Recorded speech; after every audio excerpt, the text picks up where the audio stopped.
Hello dears, EPFO employer portal പുതിയൊരു update വന്നിട്ടുണ്ട്. അതായത് എംപ്ലോയർ ലോഗിൻ ചെയ്യുന്ന സമയത്ത് നമ്മൾ യൂസർ ഐ ഡിയും അതേപോലെ തന്നെ പാസ്വേഡൊക്കെ നൽകി സൈൻ ഇൻ ചെയ്യുന്ന സമയത്ത് ഇപ്പോൾ നിങ്ങൾക്ക് കാണിക്കുന്ന വിൻഡോ ഇതായിരിക്കും. Login second factor authentication. അതായത് നമ്മുടെ എംപ്ലോയറുടെ മൊബൈൽ നമ്പറിലേക്ക് ഒരു OTP പോവുകയും ആ ഒരു OTP വൺ ടൈം പാസ്വേഡ് നിങ്ങൾ ടൈപ്പ് ചെയ്ത് അതിൻ്റെ ക്യാപ്ഷൻ നൽകിയാലുള്ളൂ ഇനി മുതൽ അത് സബ്മിറ്റ് ചെയ്യാൻ സാധിക്കുകയുള്ളൂ. അതായത് ലോഗിൻ ചെയ്യാൻ സാധിക്കുകയുള്ളൂ. സെക്യൂരിറ്റിയുടെ ഭാഗമായിക്കൊണ്ടാണ് EPFO ഈ ഒരു അപ്ഡേറ്റ് കൊണ്ടുവന്നിട്ടുള്ളത്. പക്ഷേ ഈ ഒരു അപ്ഡേറ്റിനെ സംബന്ധിച്ചിടത്തോളം ഇപ്പോൾ PF-ൻ്റെ ഒക്കെ കൺസെന്റ് നൽകുന്ന ആളുകൾ അല്ലെങ്കിൽ കൺസൾട്ടൻ്റ് ആയിട്ട് വർക്ക് ചെയ്യുന്നവർക്കൊക്കെ ഇത് വളരെ ഡിഫിക്കൽട്ട് ആയിരിക്കും. കാരണം ഓരോ തവണയും എംപ്ലോയറിൽ നിന്ന് ആ ഒരു OTP കളക്ട് ചെയ്യണം, അത് ടൈപ്പ് ചെയ്യണം.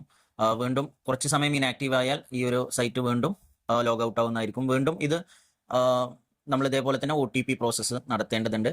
അപ്പോൾ ഈ ഒരു അപ്ഡേറ്റിനെ കുറിച്ച് നിങ്ങളുടെ ഓരോരുത്തരുടെയും അഭിപ്രായങ്ങൾ കമന്റിലായിട്ട് രേഖപ്പെടുത്തുക.